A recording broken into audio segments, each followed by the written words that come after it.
ஜெய ஓம். சுவாமி கண்ணப்பர் சுவாமிகளின் ஜீவசமாதி புழல்லேருந்து கொஞ்சம் தள்ளி வந்தோம்னா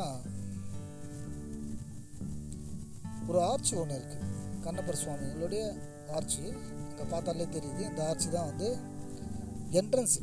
இது உள்ளே கிட்டத்தட்ட வந்து ஒரு 300-400 அடி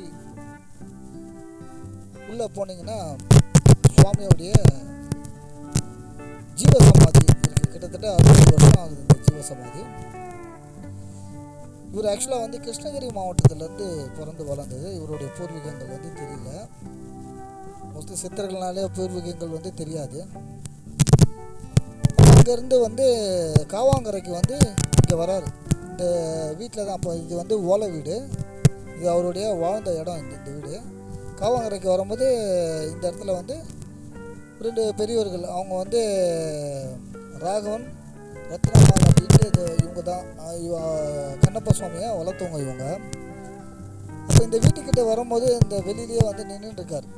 ஒரு அழுக்குமா இடுப்பில் வந்து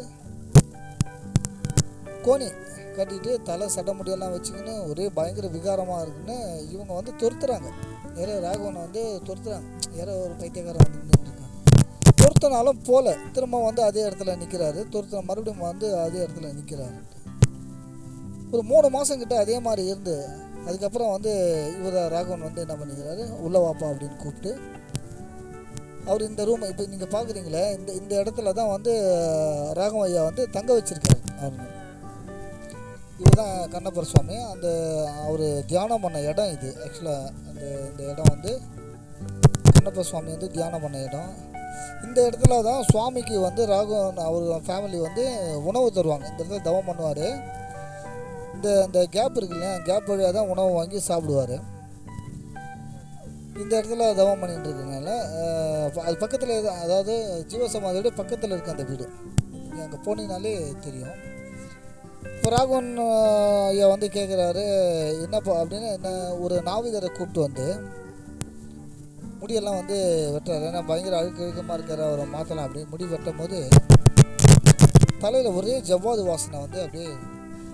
அப்போ தான் வந்து ராகவையாவுக்கு வந்து புரியுது, இவர் வந்து சாதாரண மனுஷன் கிடையாது, ஒரு சித்த புருஷராக தான் இருக்க முடியும் அப்படின்னு. அப்புறம் அவர்கிட்ட வந்து கொஞ்ச நாளுக்கு அப்புறம் கேட்குறாரு, ஐயா நீங்கள் எப்படி அப்படின்ட்டு. அப்போ தான் அவர் சொல்கிறாரு, இவங்களுக்கு வந்து இந்த ராகவன் ஐயாவுக்கும் ரத்னம்மாளுக்கும் வந்து குழந்தை கிடையாது. இந்த வீடு தான் அது. அப்போ வந்து ஓலை வீடு இது. இப்போ சொல்லும் போது இந்த மாதிரி போன ஜென்மத்தில் எனக்கு அப்பா அம்மாவாக இருந்தீங்க, என்னால் கடமைகள் வந்து செய்ய முடியல, அதனால் என்னால் முக்தி ஆக முடியல, கர்ம வினை என்னை தாக்குது, அதனால தான் நான் வந்து அங்கேருந்து உங்களை கண்டுபிடிச்சி இங்கே வந்திருக்கேன் அப்படின்ட்டு. சிறிது காலம் இங்கே வந்து தவம் பண்ணிட்டு இருக்கார் சுவாமி. இந்த வீட்டில் தான் இந்த மரம் வந்து அந்த ஒரு சின்னதாக இருக்கும்போது இந்த மரத்தை வந்து சுவாமி வச்சுருக்காரு. வந்து சுவாமி வந்து இந்த மரம் வச்சுட்டு இருக்காரு. அதுக்கப்புறம் வந்து சுவாமி பல காலம் அங்கேயே தியானம் பண்ணிட்டு அவருடைய வரவங்களுக்கு வந்து அருளாசி பண்ணிட்டு இருக்காரு. அதுக்கப்புறம் இந்த இடங்கள் வந்து போதலை அப்படின்ட்டு அவருக்கு வந்து ஒருத்தர் வந்து இடம் தராரு. பக்கத்துலேயே வந்து இடம் தராரு, நீங்கள் ஆசிரமம் அமைச்சுங்க அப்படின்ட்டு அவருடைய தராங்க. அது வந்து ஒரு மிராக்கள் தான். ஐயாவுக்கு வந்து அந்த இடம் கொடுத்தருடைய ஐயாவுக்கு வந்து ஏகப்பட்ட சொத்துக்கள். ஆனால் அந்த இடத்துடைய சொத்து எங்கே இருக்குதுன்னு தெரியல. அவர் வந்து சொல்கிறார், இந்த டாக்குமெண்ட்டு எங்கே வச்சுருக்கேன்னு தெரியல, தெரிஞ்சிச்சுன்னா நான் அந்த இடம் உங்களுக்கு கொடுத்துட்றேன் அப்படின்னு சொல்லும் போது இப்போ கண்ணப்ப ஐயா வந்து சொல்கிறாரு, கண்ணப்ப சுவாமிகள் இந்த இடத்துல உங்களுடைய அந்த டாக்குமெண்ட் இருக்குது, நீங்கள் எடுத்துக்குங்க அப்படின்னு வந்து சொல்லும் போது இவரும் அதே மாதிரி கரெக்டாக உள்ளே போயிட்டு பார்க்குறாரு. அந்த டாக்குமெண்ட்டுக்கு உடனே எடுத்துகிட்டு வந்து கண்ணப்ப சுவாமிக்கு வந்து ரிஜிஸ்டர் பண்ணி கொடுக்குறாரு. அந்த ஐயா இந்த இடம் கொடுத்த ஐயா வந்து ரிஜிஸ்டர் வந்து பண்ணி கொடுக்குறாரு. இந்த இடங்களில் ஒரு குடிசை போட்டுட்டு ஆசிரமம் வச்சு சுவாமி வந்து இருந்துருக்காரு. சிறிது காலத்துக்கு அப்புறம் வந்து ராகவன் ஐயா இறந்துடுறாரு. இறக்கும் போது இவருக்கு வந்து தன்னுடைய கடமைகள் வந்து ஓரளவுக்கு வந்து விடுபட்டிருக்கு அப்படின்னு கொஞ்சம் மகிழ்ச்சியாக இருந்தது. ஏன்னா வந்து அவங்க வந்து பணிவிடை செஞ்சு ராகவன் ஐயாவுக்கும் ரத்னம்மாளுக்கும் பணிவிடை செஞ்சு தன்னுடைய கடமை ஆற்றுக்கல. இங்கே ஆசிரமம் வைக்கும் போது இப்போ குடில் விளாட்டாமல் இங்கே வர மக்களுக்கு வந்து அன்னம் பாவித்து வந்திருக்கிறார். ஆக்சுவலாக என்னென்னா ஒரு 80 வருஷத்துக்கு முன்னாடி சுவாமி இந்த இடத்துல தான் வந்து ஐயப்பா பக்தர். ஆனால் ஆக்சுவலாக வந்து ஐயப்பா பக்தர் கேரளா சைடு தான். அந்த ஐயப்பா பக்தர்னால இங்கே மோஸ்ட்லி இங்கே வர்றவங்களுக்கு வந்து மாலை போட்டு ஐயப்பனுடைய போதனைகளை வந்து பல காலம் வந்து உபதேசம் பண்ணியிருக்காரு. அதாவது நடிகர் நம்பியாருக்கு முன்னாடி இவங்க வந்து ஐயப்பனை வந்து சொல்லி வழிபட்டு இவர் தான் வந்து பயங்கர பக்தர், ஐயப்ப பக்தர். கண்ணப்ப சுவாமி வந்து ஐயப்ப பக்தர் பயங்கரம். இவரால் தான் அதிகப்படியாக வந்து ஓரளவுக்கு நம்பியார் மூலம் தெரிஞ்சாலும் இவர் ஆரம்ப காலங்களில் இவர் தான் வந்து கண்ணப்பையா தான் வந்து கண்ணப்ப சுவாமிகள் தான் வந்து தெரிஞ்சது. இவர் வந்து ஒரு சட்டி ஒன்று வச்சுருப்பார். வரவங்களுக்கெல்லாம் வந்து அதுலேருந்து தான் உணவு எடுத்து கொடுப்பாரு. ஆனால் கொஞ்சமான உணவு, ஆனால் நிறைய பேருக்கு உணவு அளிக்க முடியும். அந்த சட்டியிலேருந்து எவ்வளோ உணவு வருதுன்னு அவருக்கே தெரியாது. அந்த மாதிரி அட்சய பாத்திரம் மாதிரி அல்ல வந்துட்டு இருக்கோன்னா அது ஒரு மிராக்கள் தான் கண்ணப்பையா இருக்குது. அதுக்கப்புறம் யாராவது வந்தாங்கன்னா பைசா கொடுப்பாரான். அந்த சட்டியிலேருந்து எடுத்து பைசா கொடுத்தா எவ்வளோ இருக்குது எவ்வளோ வருதுட்டு. அது வந்து ஒரு அட்சய பாத்திரம் மாதிரி அந்த சட்டி நிரம்பி இருக்கும் அப்படின்னு சொல்லுவோம்.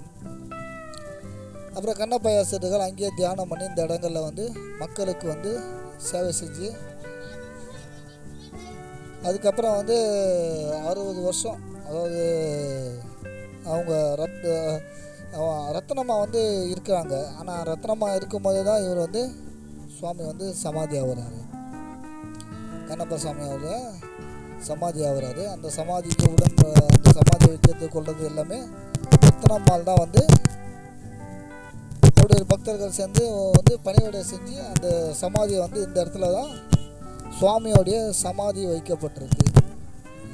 இது உள்ளதான் இந்த பார்க்குறீங்களா, இது வந்து முன்னாடி இது உள்ளே இருக்குது பார்த்தீங்களா, இது ஆரம்ப காலத்தில் இது உள்ளே இருக்கிறது தான் வந்து சமாதி. அதுக்கு முன்னாடி வந்து உள்ளே விட்டுட்டு இருந்தாங்க. அதுக்கப்புறம் ஏதோ ஒரு பிரச்சனை ஆனதுக்கப்புறம் இது கண்ணாடி போட்டு வந்து மூடிட்டாங்க. வருஷத்துக்கு ஒரு வாட்டி தான் உள்ளே வந்து பக்தர்களை வந்து அலோட் பண்ணுறாங்க. இந்த பிரகாரங்களை சுற்றி நிறைய சிலைகள் இருக்குது. இப்போ வந்து ஜீசஸ் சிலை கூட இங்கே வந்து பொருத்தப்பட்டிருக்கு. சுவாமிகளுடைய ஆதிசங்கரர், ராகவேந்திரா சுவாமி எல்லாருடைய சிலைகள்லாம் வந்து செவுத்தில் வந்து பொருத்தப்பட்டிருக்கு. அதுக்கப்புறம் வந்து சுவாமி வந்து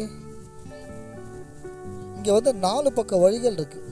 4 பக்கத்தில் வந்து ஒவ்வொரு பக்கம் வந்து ஆஞ்சநேயருடைய சமாதி, ஆஞ்சநேயருடைய சிலைகள் இருக்குது.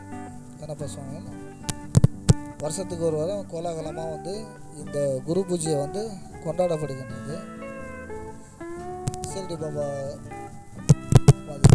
இந்த ஊருக்கே வந்து கண்ணப்பர் நகர் அப்படின்னு தான் பெயர் வைக்கப்பட்டிருக்கு. கண்ணப்பர்னா அதான் கிட்டத்தட்ட வந்து ஒரு 80 வருஷம் முன்னாடி. இப்போ வந்து இப்போ ஜீசஸ் சிலை பாருங்கள், எங்கேயுமே வந்து ஆனால் இந்து மதங்களில் தான் ஒரு பெரிய பியூட்டிஸ். நம்ம எல்லா கடவுள்களையும் ஏற்றுக்கிறோம். அதனால சமரசங்கள், அதாவது நம்மக்கிட்ட தான் வந்து அந்த சமத்துவமும் சமரசம் நம்மக்கிட்ட தான் இருக்குது. ஜீசஸுக்கு வந்து இங்கே வந்து சிலை வைக்கப்பட்டிருக்கு.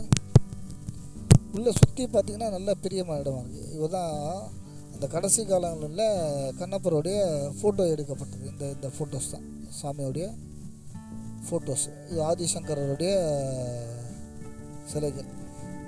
இதை வந்து அப்போ இருக்கும்போது ஒரு ட்ரஸ்ட்டு ஃபார்ம் பண்ணி சாமியை சமாதி வைக்கப்பட்டு அதுக்கப்புறம் வந்து இப்போ வந்து நிர்வாகங்கள் பண்ணிட்டு இருக்காங்க. சுவாமிகள் எப்பயுமே வந்து சதாகாலம் இவருக்கு வந்து சீடர்கள் வந்து நிறைய சீடர்கள். அதில் ஒரு சீடர்கள் வந்து அவருடைய சமாதி கூட வந்து பக்கத்தில் தான் வைக்கப்பட்டிருக்கு. அவர் தான் வந்து சுவாமிக்கு முழுக்க தொண்டுகள் செஞ்சு இந்த ட்ரஸ்ட்டை பெருசாக உருவாக்கி வளர்த்தது எல்லாமே அந்த அவர் வந்து காவல்துறையில் வந்து வேலை செஞ்சுருக்காரு. அதாவது அவர் பேர் நான் சொல்கிறேன். உள்ள தினமும் வந்து சுவாமி வழிபாடுகள் வந்து தினமும் ஆராத்தி அது எல்லாமே நடக்குது. சித்தர்களுக்கு வந்து அதாவது என்னென்னா, அந்த ஒரு முறையில் யார் வேணாலும் வந்து சுவாமி தரிசனம் பண்ணலாம், வழிபடலாம், சுவாமியுடைய அருளை பெறலாம். ஆக்சுவலாக இந்த இடத்துக்கு வந்து நம்ம ஜெயஓம் டிவியை வந்து கூப்பிட்டு வந்தது பொன் பார்த்தசாரதி ஐயா, யோகதண்டம் பொன் பார்த்தசாரதி அவர்கள். அவர் கிட்டத்தட்ட வந்து நிறைய எல்லா குரு பூஜையும் நிறைய எடுத்து நடத்துவார்.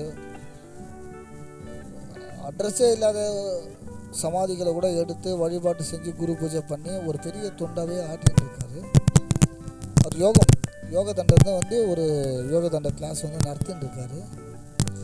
முடிஞ்சால் நீங்கள் வந்து கலந்துக்கலாம். நான் அப்புறமேட்டு வந்து ஃபோன் நம்பர் தரேன், நீங்கள் எழுதிட்டேன்.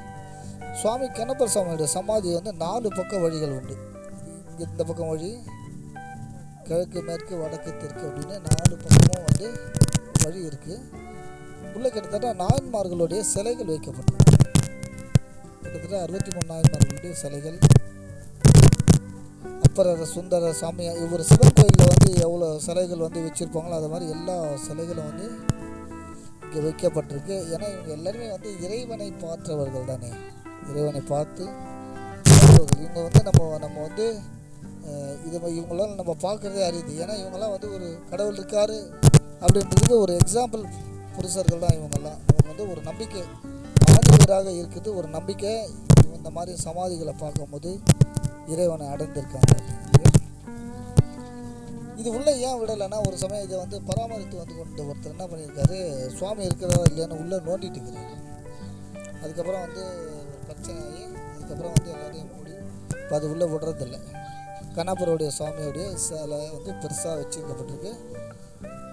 அது பக்கத்தில் வந்து பாபா அவதாரோடைய சிலை வந்து பக்கத்தில் வந்து இருக்குது.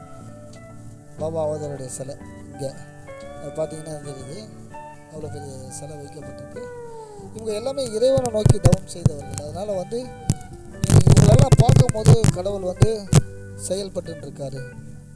நாமளும் கடவுளை அடைய முடியும்னு ஒரு நம்பிக்கை இருக்கணும் இவங்களை பார்க்கும்போது.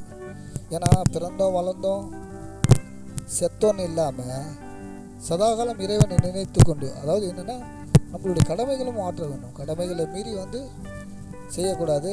இல்லற தர்மங்கள் சம்பாதிக்கணும், குழந்தை குட்டியை பார்த்துக்கணும், அது மீறி இறை வழிபாடுகள்.